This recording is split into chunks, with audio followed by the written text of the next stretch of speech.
আসসালামু আলাইকুম। আপনারা কেমন আছেন? আশা করি ভালো আছেন। আই হোপ আমিও খুব ভালো আছি। আর একটা ডেইলি ব্লগ নিয়ে চলে আসছি। যে যেখান থেকে আমার এই ছোট্ট ব্লগটা দেখতেছেন একটা লাইক দিয়ে একটু ফুল দেখার চেষ্টা করবেন। কোনো না কোনো অংশ আপনাদের ভালো লেগে যাবে। তো চলেন আজকের ব্লগটা কী নিয়ে সাজিয়েছি সেটাই আপনাদের সাথে শেয়ার করব। সকালবেলা ঘুম থেকে উঠে যেতে রমজান মাস, ঘুম থেকে উঠেই কিন্তু একদম নিচে চলে আসছি। পাখিতে কিন্তু কেচর মেচর করে ডাকতেছিলেন। আর আমি বিশেষ করে আসছি এই ফুল গাছগুলা দেখার জন্য। আর আমার কাছে কিন্তু খুবই ভালো লাগে ফুল গাছ দেখতে। আর নিচে আসার একটা কারণ আছে, যেতে ভ্যান গাড়িতে করে ফুলওয়ালা গাছের লোক আসছিল, যেতে তারা ফুল বিক্রি করে। আমি যেই ফুলের জন্য আসছিলাম সেই ফুলগুলো আমি পাইনি। চামেলি আর বেলি এই দুটো নেওয়ার জন্য আসছিলাম, কিন্তু আমি পাইনি। তো ভাবলাম যে না, আপনাদের সাথে সুন্দর ফুলের একটু দেখিয়ে দেই সুন্দর ফুলগুলা। আর এই যে দেখেন কি সুন্দর লাগতেছে। আর এই তো আমি চলে আসলাম, আইসা কী করলাম, ভাইদের পানির ঝক এগুলো ধুয়ে পরিষ্কার করে পানি ভরে নিলাম। আমার সাথে থাকবেন, আমি আশাবাদী আমার ফুল ভিডিওটা দেখবেন, অবশ্যই ভালো লাগবে। আর আপনারা আমার ভিডিও দেখে কমেন্ট করবেন, যাতে আমি আপনাদের ভিডিওগুলো দেখতে পারি। আর এদিক দিয়ে চলে আসছি, কয়েকটা কাপড় চোপড় ছিল সেটা কিন্তু এখন শুকাই দিয়ে দেব, কারণ ওয়েদারটা একটু ভালো আছে। কিন্তু আরেকটা কথা বলি আপনাদের সাথে, আজকে ইফতারিতে কিছুই করব না। আজকে ইফতারিতে কয়েকটা চিতই পিঠা বানাবো, সেটা কিন্তু অবশ্যই আপনারা দেখবেন। আর অনেক দিন হয়ে গেছে, কারণ ইফতার আর খিচুড়ি এটা আর ভালো লাগতেছিল না, তার জন্য।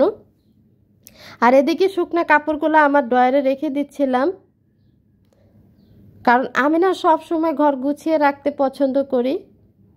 মানে যে কোনো জিনিস একটু গুছাইতে পছন্দ করি, বাবার বাড়ি বলে কথা। কারণ আমি যেটা যেখানে রাখবো না কেন কোনো সমস্যা নেই, আমার মা বলবে না এটা এখানে রাখছো কেন, আমার ভাই বলবে না এটা এখানে রাখছো কেন। এটা শ্বশুর বাড়ি না, কারণ প্রত্যেকটা মানে পাড়া ফালাইতে হলে হিসাব করে ফালাইতে হয়, প্রত্যেকটা কথার হিসাবও দিতে হয়।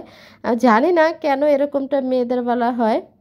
তো যাই হোক, তোমরা কিছু মনে করো না, কারণ শ্বশুরবাড়ির প্রত্যেকটা কাজের ভুল আছে, বাবার বাড়িতে কিন্তু ভুল নাই। এরকমটা আমার সাথে হয়েছিল, ঠিক আছে, তার জন্য আর কি বললাম।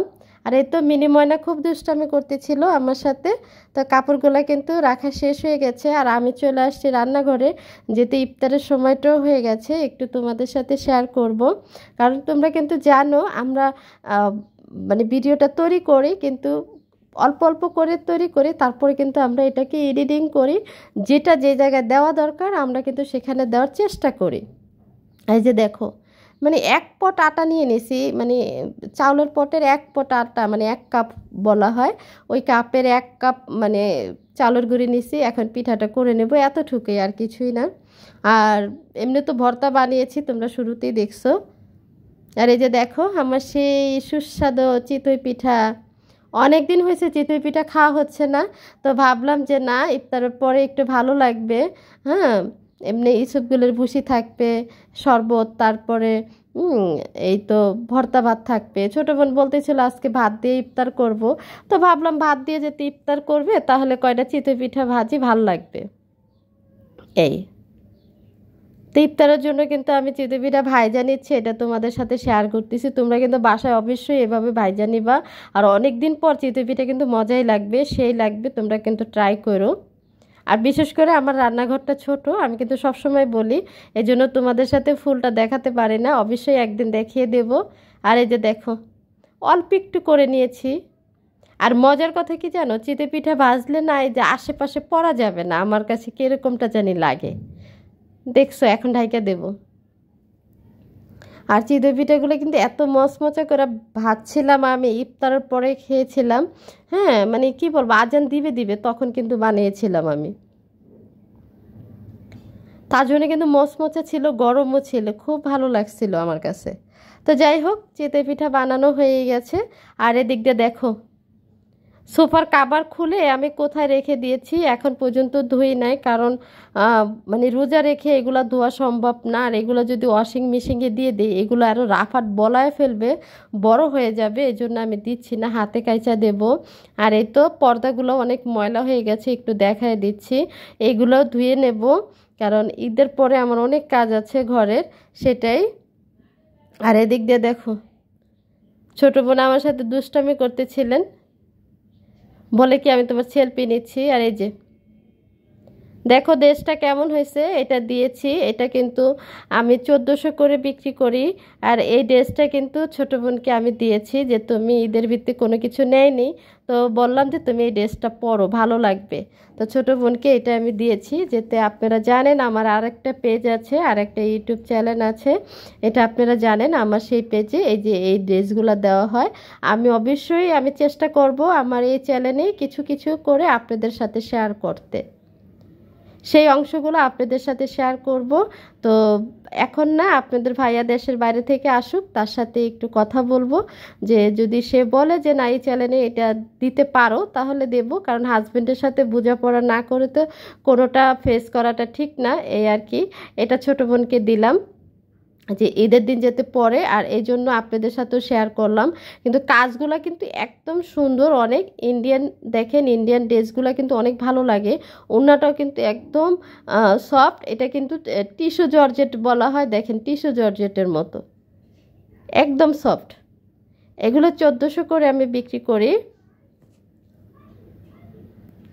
এই যে দেখেন, কিন্তু এই লেসগুলো কিন্তু অনেক সুন্দর, অনেক সুন্দর, একদম কোনো গর্জিয়াস না, একদম সিম্পলের ভিতরে ভালো লাগতেছিল।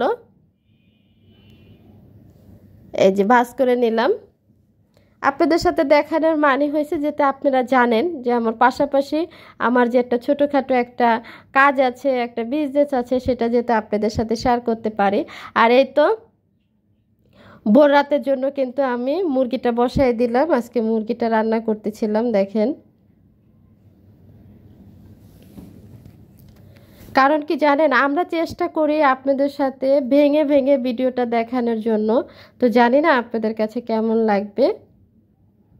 আর এখান দিয়ে কিন্তু কিছু মনে করেন না, আমি কিন্তু মুরগির পাটা দিয়ে দিছি, কারণ আমার ছোট বোন কিন্তু মুরগির পা অনেক পছন্দ করে। কারণ এখন আর ওরকমটা বেশি বেশি মুরগি আনা হচ্ছে না বাসায়, এজন্য মুরগির হাত পা, তারপরে পাখা, গিলা, কলিজা, এগুলো ওরে আলাদা করে ভুনা করে দিতে হয়, ও অনেক পছন্দ করে। তো আনা হচ্ছে না, দুইটা দুইটা আনা হয়, তার জন্য ভাবলাম যে রান্না করে দিই, ও খেয়ে ফেলবে, এই আর কি। তো যাই হোক, মুরগিটা কিন্তু সুন্দর করে কষায় নিচ্ছিলাম আমি।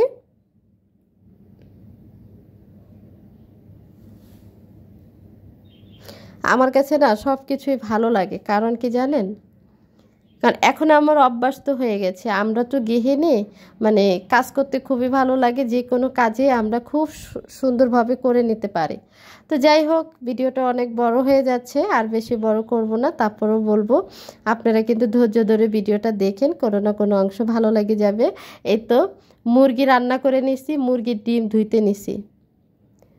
মুরগির ডিমে কিন্তু অনেক ময়লা থাকে, আমরা যদি ডিম ভাজি বা যে কোনোভাবে ধরে অন্য একটা জিনিস ধরলে হাতে ডিমের যে ময়লাটা থাকে, এটা কিন্তু আমরা অন্য একটা জিনিসে লেগে যায়। তার জন্য আমি কি করি, ডিমটা আনলে এভাবে ঝুড়িতে নিয়ে আমি কিন্তু ডিম ধুয়ে নেই, কারণ ধুয়ে নিলে হয় কি, ডিমটা যখন আমি ভাজতে যাব, ডিমের গায়ে ময়লা নাই, আমার হাতেও ভরবে না। এই জন্য না আমি সবসময় ডিম পরিষ্কার করে তারপরে ফ্রিজে রাখি।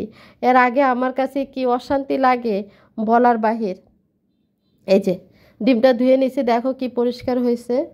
তো যাই হোক, তোমরা ভালো থাকো, সুস্থ থাকো, তোমাদের জন্য শুভকামনা। যে যেখান থেকে আমার ভিডিওটা দেখছো, তোমাদেরকে অসংখ্য ধন্যবাদ। আল্লাহ হাফেজ।